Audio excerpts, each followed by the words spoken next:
Ladies and gentlemen, welcome back once again to Samuel Adams Returns. Those anti-federalists, they did. They absolutely got it right. And this is just another wonderful wintry day in Northeast Ohio. And we are once again having the opportunity and privilege of being on none other than, yes, Liberty Works Radio Network as our primary host. And we're so delighted that they have us on. And I'm so delighted to be with each and every one of you. Well, who am I? Well, yes, I am. I'm Tom Navolis. And with Samuel Adams Returns, there you need to go look for the archives and some of the other things that we're doing. I'm trying to get more time to do a little bit of writing, but you know what? Find the archives of the program at samueladamsreturns.net and on the YouTube channel. The archives will take you to the YouTube channel, and you can actually watch me from today's program. And that'll be a lot of fun. It is fun. Actually, we're starting to pick up some subscribers, and people are sharing the videos. And I think the ones that they're sharing a lot as well is my reading to my grandkids, as I mentioned and will continue to mention, none other than the chaplains and clergy of the Revolution. And that is going to all tie in together into today's program. I want to take and follow up. We have so much as we're closing out this year that is going on. We know that Paul Ryan is still being the coward and the globalist that he has always been, so nothing new there. And we know that we're going to have communists coming in full force in January with the new House of Representatives, but will still hold the Senate. And yet that's a thin hold, if you will. And I don't mean that the Republicans are holding the Senate. The ones that are going to hold the Senate are the kind of like the cloudy conservatives, if you will, those that many are in conservative in name only, a few constitutionalists in there, and then the likes of Jeff Flake 2.0 that is coming in from Utah, being that guy that was in Massachusetts and allowed its morality and corruption to totally crater, who ran for president and moved to Utah so that he can continue his Jeff Flake actions. Yes, none other than Mr. Romney. Interesting. Yeah. So, will we get to him in particular? No. But what I do want to do is follow up in a couple areas. One area that we definitely have to continue forever to look at is the morality in governing. That's what the chaplains and clergy were talking about and participating in and fighting for and raising up their churches to be prepared and ready to fight the American Revolution. And we're going to kind of talk about that a little bit today from the conspiracy side. No, it's not the conspiracy side. It's the truth and the fact as to what happened all the way back into the mid-1800s as to when that book and that historian was saying, we must remember. And in that remembrance is the whole idea that Christianity, biblical Reformation truth, is what was solidified from the pulpits. And as Mr. de Tocqueville wrote about in his trip in the 30s, as I summarize some of these things from previous few programs, is that he said that he looked for the greatness in America. And you listening and you watching absolutely know this quote from de Tocqueville, because, I'm kind of speaking to the choir. De Tocqueville looked around and he says, when I look for the greatness of America, I search the businesses, I search the farms, I search the manufacturing, I search the ports, I search the Great Plain, I search the mountains, I search the hills, I search the valleys, I search the rivers. and I did not find the greatness of America until I heard what was preached from the pulpits. Wow. Wow.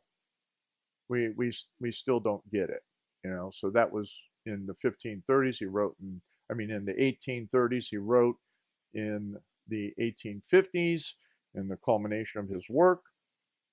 And today in the pulpits, we don't have that.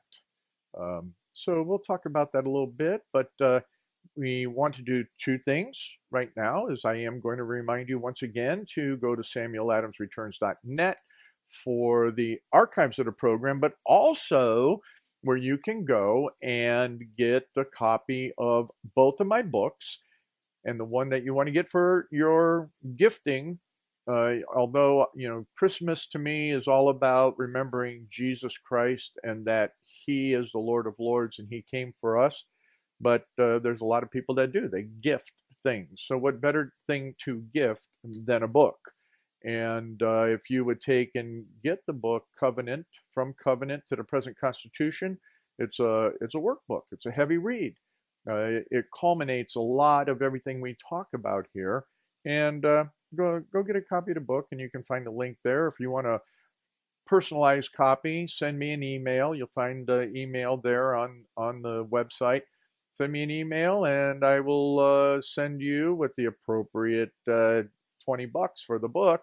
I'll go ahead and send you a signed copy of the book. But now let's get into the meat. The meat of the matter that we need to look at and consider is that with the retention, if you will, from the Republicans' perspective of the Senate, we have to evaluate, knowing that Jeff Flake is being replaced by Mitt Romney. We have some others that are strong conservative / constitutionalists that are either returned or new into the Senate. So that'll be interesting to see what happens there, especially with the replacement of Clara McCaskill in Missouri, which became misery under her. The whole essence of the Senate being perverted, as we have talked about many times before in their 17th Amendment, comes back to a discussion none other than one of my favorites, Melancton Smith.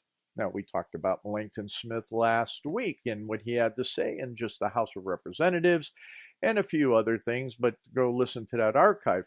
Today, Melancton Smith, 2 days later, where we were referenced before was on June 23rd, but now on June 25th of 1788, Melancton Smith rises up to talk again. And again, he's kind of addressing, and I corrected in the video as you'll see it, and I just want to make sure that the correction is clear, not only Mr. Livingston, but also Hamilton to some degree, but primarily the discussions between Smith and Livingston were the meat of the debates, if you will. So what was on the floor at that time, and remember, again, the scenario is that fundamentally, by the time New York is getting down to business here, the Constitution is already ratified by virtue of 9 states already ratifying it, and New York, a little late to the game on this, is now working through what would be potential amendments that would make sense. And in this, on June 25th, there were 2 amendment objects that were on the floor and in consideration. And what Mr. Smith brings to it is that the 2 objects here, first, that the senators shall be eligible for only 6 years in any term of 12. Second object on the floor, that they shall be subject to the recall of the legislature of the several states. Very important. What Smith was talking about right off the bat was for the Senate is that it would have term limits. Really? Well, we've been talking about that for years. 17th Amendment blew it out the door.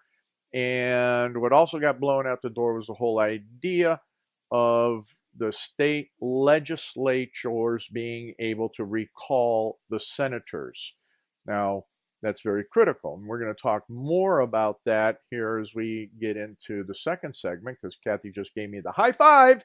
So, hey, high five. So the whole point of this is that the Senate is supposed to be that stable form of what's happening in the government. It has that stability, that somewhat longevity, whereas the House of Representatives shifts every 2 years. It's a turnover because they're supposed to represent the emotions, everything about the people. So when we look at what's that chick from New York? I always say Cortez, the emotional, yeah, communist. She doesn't even know what she is. Anyway, I don't want to go down that path. But the point is that that's okay. That should be in the House. The crazies like that and the emotional whacked out are in the House. Unfortunately, the House has the purse strings, but without the concurrence of the Senate, well, there you go. And the Senate should have the maturity. It should have people in it that have all moral substance. But at the beginning, even the House was supposed to have moral substance, which is something that we'll hopefully get to in the latter part of the second segment and into the third segment. But the point of this is that here it was already. They were talking about amending that. And he talks about that the Senate should have that exactly. The stability greater than the House. The reasons are conclusive as to why the senators ought to hold their places or ought not, or what they're looking at is that based on the Constitution as it was even before the 17th Amendment, what Smith and others were seeing was a propensity for senators to be in there for life. Wow. Is that a sentence or is that something else? Well, what it is just what he talks about here is that what he thinks that the amendments will do is allow for the body to fluctuate and yet be perpetual. Now, as the clause stands, there is no doubt that senators will hold their office perpetually. And in this situation, they must of necessity lose their dependence and attachments to the people.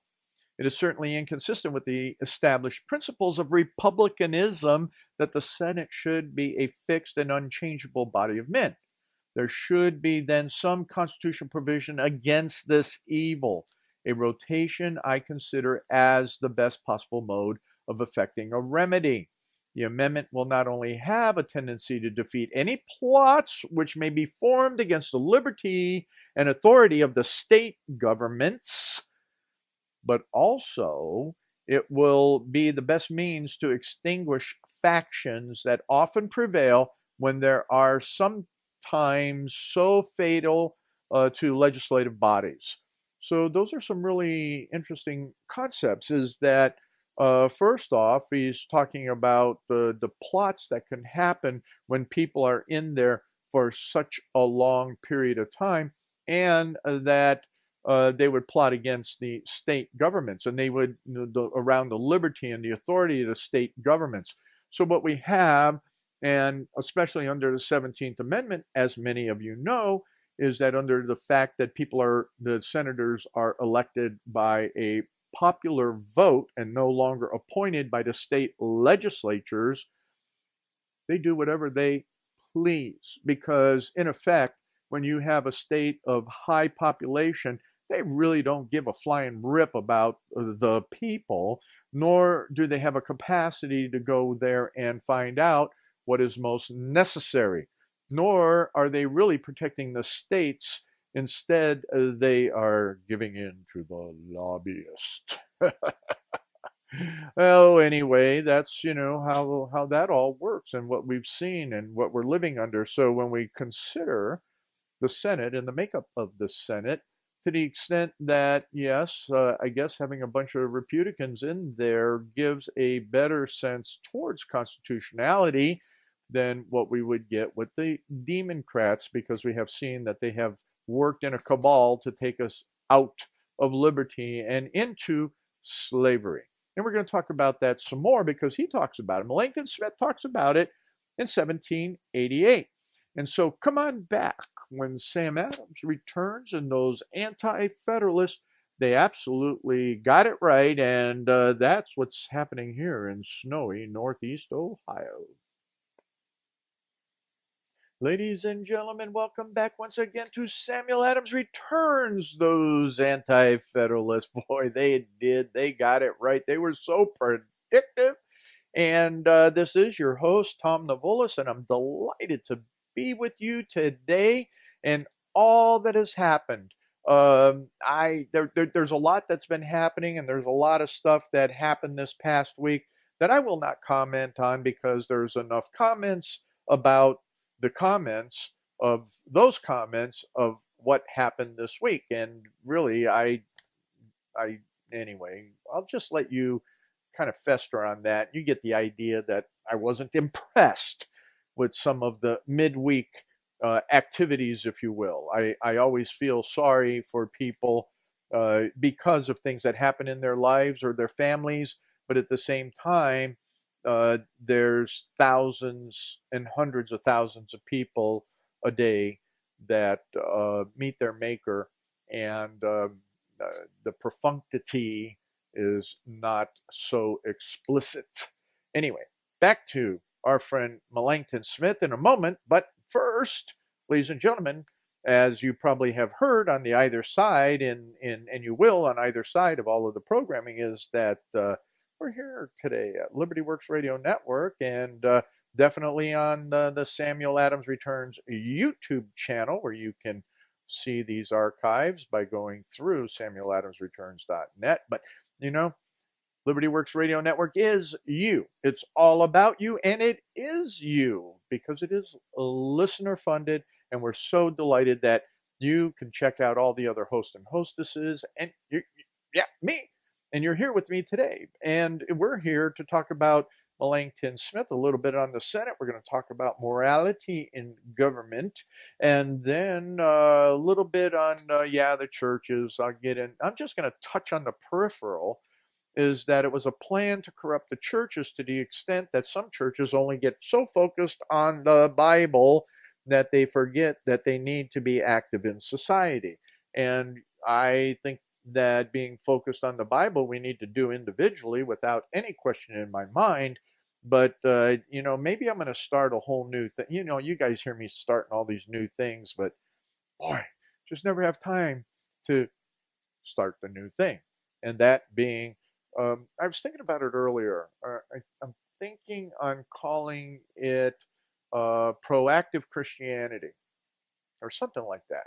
What does it mean to have proactive Christianity? Anyway, that actually I don't have to do it, but I'll explain it, and I am explaining it to my grandkids in the video series that I'm doing on chaplains and clergy of the Revolution, because they had active Christianity and some of it proactive. Anyway, back to Melancton Smith and the Senate. And what he was talking about here is that, if you have this fixed and unchangeable body, they're evil. It's evil, okay? You need to have a rotation in there. And the amendment that was on the floor in New York during the debates was the fact that you should be taking in every 12 years, these guys should be rotated.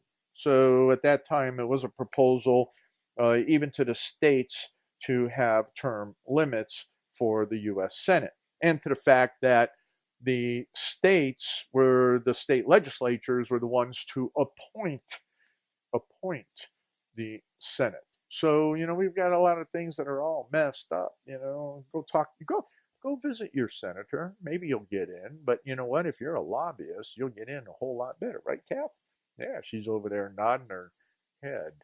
Anyhow, he talks on here about, we have generally found that perpetual bodies have either combined in some scheme of usurpation. Oh my gosh! A scheme of usurpation! Who is that? Chucky Crybaby Schumer and all of the other Democrats. They're taking everything. We're going to talk about some of that because that was something that even Lenin was talking about. How do you bring in that usurpation? Anyway, yeah. or have been torn and distracted with cabals. Wow, we even get the cabals. And that doesn't mean the lower anatomy portions, but we get the cabals even within the Republicans. I just always have to wonder and will forever wonder, what was it that John McCain had hanging over the head of, and that's not hanging over the head of Lindsey Graham. You ever notice that? So John McCain has gone to meet his maker. Lindsey Graham is like a whole different person. And things are different a little bit in the Senate.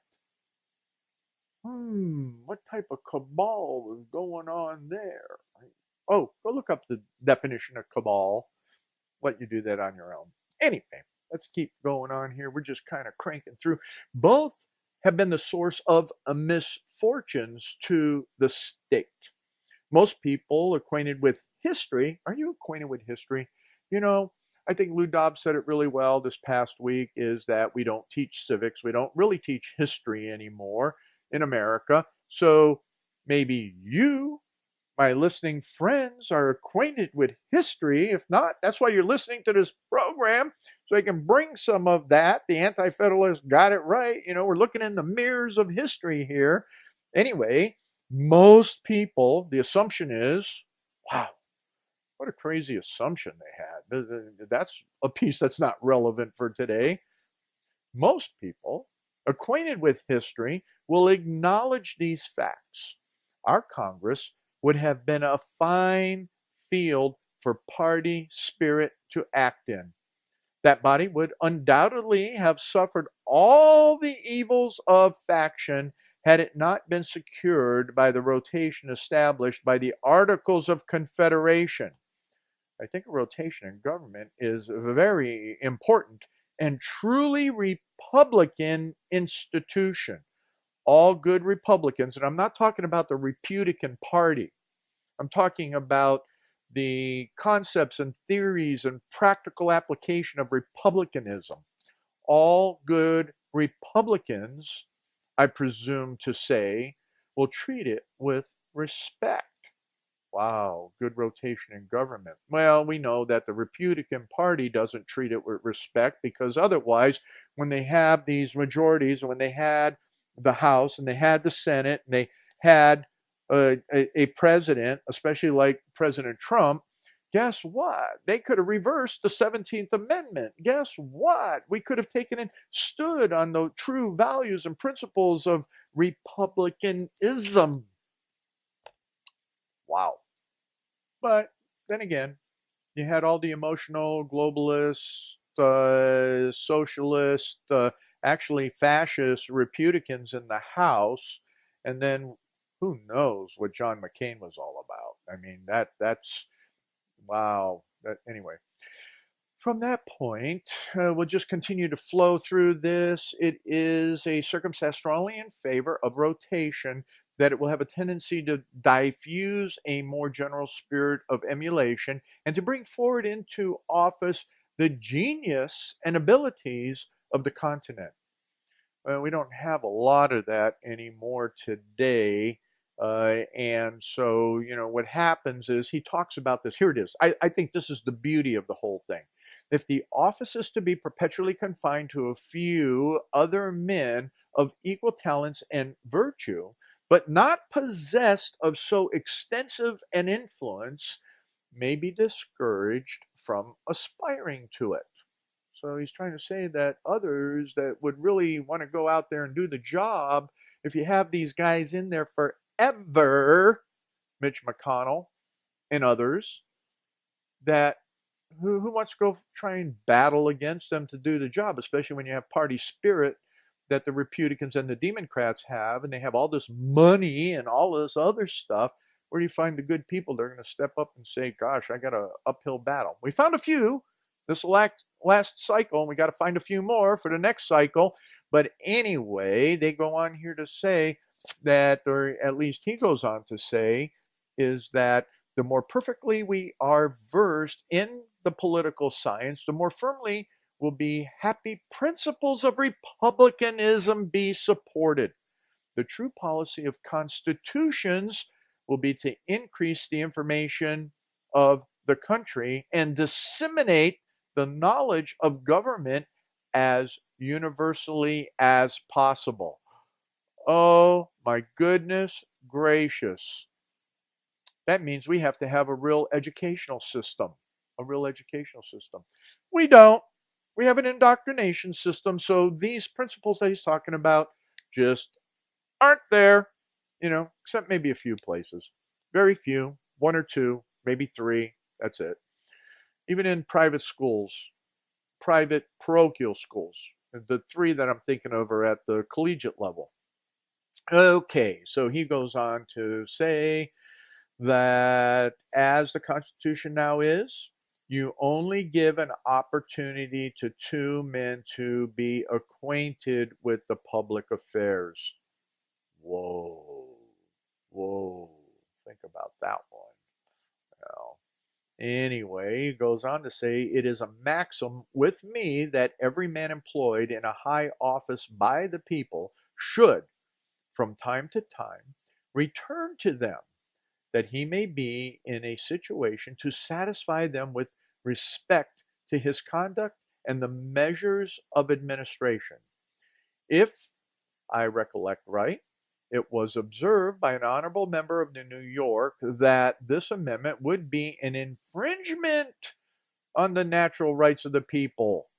I humbly conceive if the gentleman reflects maturely on the nature of his argument, he will acknowledge its weakness. What is government? Itself, but restraint upon the natural rights of the people. What constitution was ever devised that did not operate as a restraint on their original liberties? What is the whole system of qualifications which take place in all free governments but a restraint? Why is a certain age made necessary? A certain age to qualify for office or participation. Why a certain term of citizenship? He's talking about you got to be a legal citizen. He's talking about what is citizenship. This Constitution itself, sir, has restrained innumerable, or has restraints innumerable. The amendment, it is true, may exclude to the best men, but it can rarely happen that the state will sustain any material loss by this. I hope and I believe that we shall always have more than two men who are capable of discharging the duty of a senator. But if it should happen so that the state possesses only two capable men, it would be necessary they should return home from time to time to inspect and regulate our domestic affairs. And then he goes on and he's talking about what that means, and that, it's not going to hurt even if all you have is two people in your whole state. It's just like, oh my goodness, the state legislature has to we need to be raising up. That's what the educational process was all about. That's what it means to study and understand the political science of America, to understand our constitutionalism, to understand the morality of this nation, and to become, all right, here's a hit, to become more than just missionaries in a foreign land. If these guys here were moral people, solid Christians for the most part, and they understood that we had to have active Christianity, as the chaplains and clergy of the revolution brought to bear, literally to bear, and they bore arms in doing so. But at the same time, what he's talking about in this great amendment was the whole process, the whole idea that what we needed to do is to develop that next generation of leadership. We don't do that. The Democrats do. They raise up all of their insanities like Cortez and all of the others. Well, the communists do that too. We're going to talk about that in the third segment. But the Republicans have never, unless you're a Skull and Bones member. What was that reference to? I don't know. But anyway, those are the ones that, look at this and what the other special collegiate types out of Yale and Harvard. But let's get it right, folks. This is interesting and important what Melancton Smith is talking about the Senate. And come on back for that last segment of Samuel Adams Returns, because those anti-federalists, Melancton Smith in particular, they absolutely got it right. Ladies and gentlemen, welcome back to this last segment of Samuel Adams Returns. Those anti-federalists, they did. They absolutely got it right. And this is your host, Tom Novolis, and I'm welcoming you back to this last segment. Just a couple real quick things. Please take and go look at the archives at samueladamsreturns.net. Watch us on YouTube. Subscribe, if you will, please. And definitely, do the click like button thing and all of that people do on YouTube. And if you're out shopping for a book to give somebody, you'll find it, both the books there, both the books. And please take the time to pick up either Not All Conservatives Are Constitutionalists, or the newest book that's out is From Covenant to the Present Constitution. But as we were talking and we were finishing up the last segment, and that the fact that the people that were arguing within the context of the Constitutional Convention were also looking at it from that moral perspective, and the fact that they were looking at it as not only just a contract, as many attorneys will talk about it today, but no, they were talking about it as a covenant. That's why the book is there. It's a covenant. It's a relationship between that government. As we heard Melancton Smith say, what is the purpose of what happens with government? What's the purpose of it? It's to restrain people's rights. So there's enough restraints, he said, already in the Constitution, to the extent that all these lawmakers, and you have to get a copy of my audio on Bastiat, the law, because you know what? We're breaking the law right now by even breathing.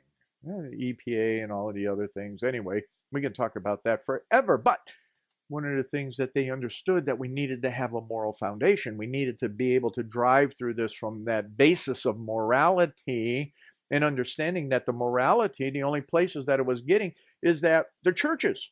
So Lou Dobbs this past week talked about what's happening at the pulpits, what's happening with the churches. Why aren't we talking about these types of things? What's going on? And then you have the likes of what I'm doing with my grandkids, and that being the chaplains and clergy of, yes, the Revolution, which this guy, he compiled all of that in 1864 because they were losing it. It was not brought out in history. So the modern day historians say, oh, that's not even relevant, that's not important because you know what, it's nowhere else in the earlier history books. Well, no, because they were living it. It was active Christianity. Oh, anyway, let's see what this is.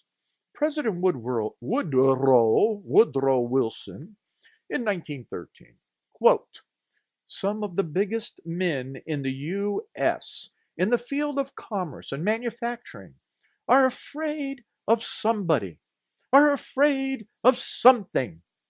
They know that there is a power somewhere so organized, so subtle, so watchful, so interlocked, so complete, so pervasive, that they had better not speak above their breath when they speak in condemnation of it.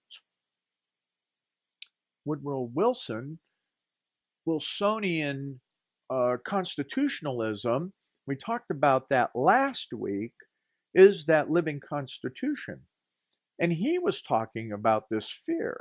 I put up last week, and go to the archive to find that link to Philip Drew, and that's DRU, so you can even go Google that. Philip Drew, administrator, was his presidency, and in effect even the Obama presidency, were outlined in that book that was written back at that time. I think that was like 14, 16, no, it was 1911, 10. I don't know, you go figure it out. Anyway, he's going through, he's talking about this. And then you have this other fellow, President Franklin Roosevelt, 1933. The real truth of the matter is, as you and I know that a financial element in the larger centers has owned the government ever since the days of Andrew Jackson. Whoa, this isn't conspiracy stuff. This is stuff that, you know, these guys were in the know. Two presidents. This is in their memoirs. These are things that they actually said and wrote. Here's something for you. Why do the nations rage and the people plot? Conspire, a vain thing. Psalm 2:1. What do you conspire against the Lord? Nahum 1:9. Wow.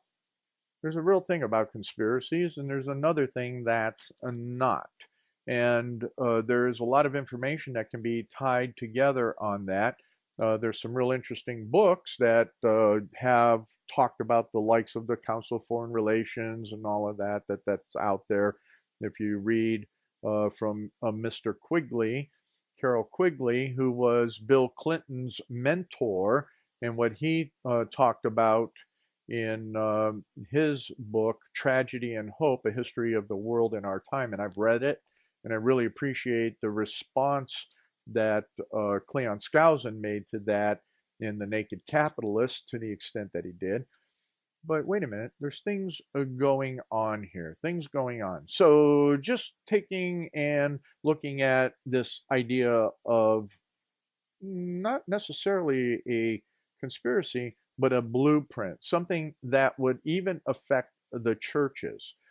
So if we're going back, and I've talked to you about the Kozak plan before and what happened in Czechoslovakia, and tried to get you to read the whole thing, but let's render it down. There's a great summation of all of that is called The Blueprint, and it's not the book The Blueprint that talks about how Colorado was taken over by the Democrats, but talks about digesting the Kozak plan and what that was all about.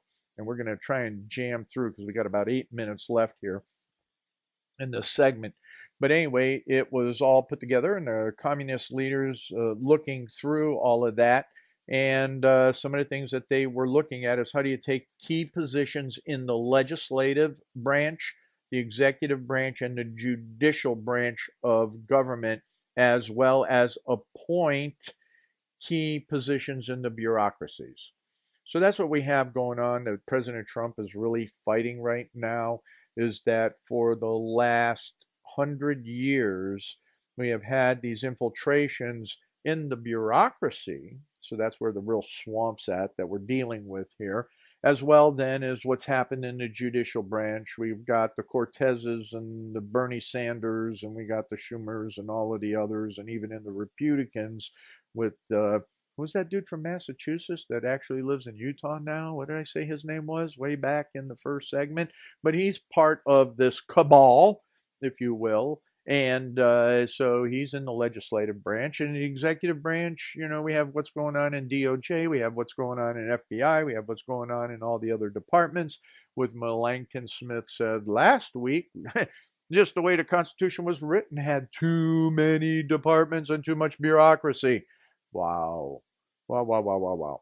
Anyway, he goes on to say that some of the things you have to subvert is the youth in the schools and agents in the media so that you can subvert the media. This was all back in the time of that agitation, organization, and movements that they were able to digest, they were able to do in Czechoslovakia. And now they're just kind of saying, we still have that, what was that, the fifth column, if you will, as the communists called themselves here in America. And you know what? I don't care. You don't have to call them communists. Let's just call them haters of the foundational Constitution. Violence. Try to avoid violence, but kind of kick things up a little bit here and there. Antifa, Weathermen, Bill Ayers, bombings, little riots, kill a few cops, kill a few people here, throw people into the curb in front of a car because you want their cell phone.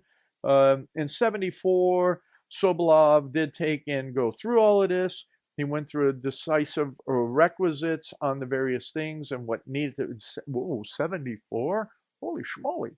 They're going through this analysis again in 74. But one of the places that he really hit that I'm not getting the time to tell you about was definitely to target the churches. To definitely target the churches. So let me jump on this real quick.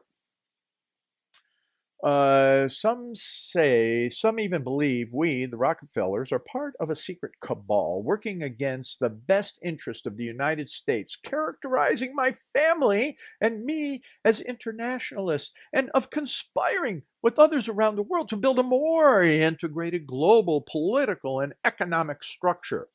One world, if you will.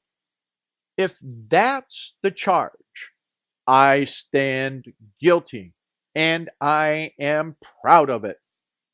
David Rockefeller's memoirs. Rockefeller provided support to about 220 churches and missionary organizations. Hello, baby.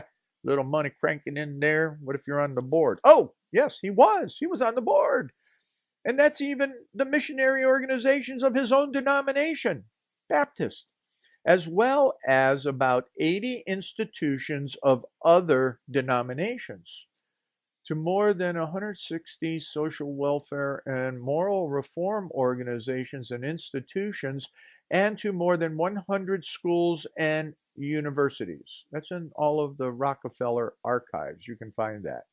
And he says here, actually, Scripture says here, not he. The Scripture says, we should no longer be children tossed to and fro and carried about with every wind of doctrine by trickery of men in the cunning craftiness of deceitful plotting.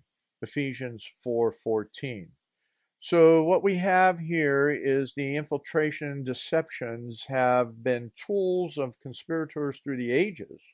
And the church has been a primary target. After all, God warns us that the whole world is under the sway of the evil one. 1 John 5:19.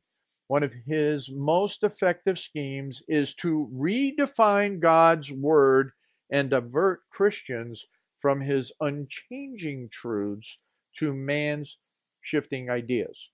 So I have a very, very good friend that lives here, and he is just totally upset because the Methodist Church is going to take and concede, if you will. Oh, no, they're going to become tolerant of LGBT, gay marriage, homosexual, sodomites, and all of that, not only in the body itself, but also in a leadership in the ministry. He's just beside himself. And he's trying to go back and talk about the truth, the Word of God. What does the Bible say? What does the institutes within the Methodist Church say? And he's being rejected. He's being rejected by his pastor. In fact, his pastor belittled him and his ideas when they were talking about ideology, talking about all these things that we're talking about. Yes, ladies and gentlemen, we're in a spiritual battle, first and foremost, and the churches have relinquished the pulpits to man's ideas instead of God's ideas. So we have to look at the examples of what is being said in the chaplains and the clergy of the revolution. It's imperative that we look at that. It's imperative that we understand the vital principles of standing up against tyranny and despotism in God's way, not from a idol worship perspective that politics is going to do or save anything. No, because only Jesus can save or do anything, and he is sovereign above everybody. And that's where our leaders have forgotten. Here in other anti-federalist writings, it's about the sovereignty of God. And that's what Sam Adams said right after the Declaration of Independence, is that we are returning the sovereign to his proper place in America. Wow. What we need to do, as I always say, is we need to get educated. We need to educate our children and our grandchildren And we need to take back our local government for starters. The federal government is a much more difficult thing to address. But ladies and gentlemen, take back your school boards. Find the right people to run for office. Christians, believers, and those that understand constitutionalism. Because Sam Adams, he's coming back next week. And those anti-federalists, yes, they did. They absolutely got it right.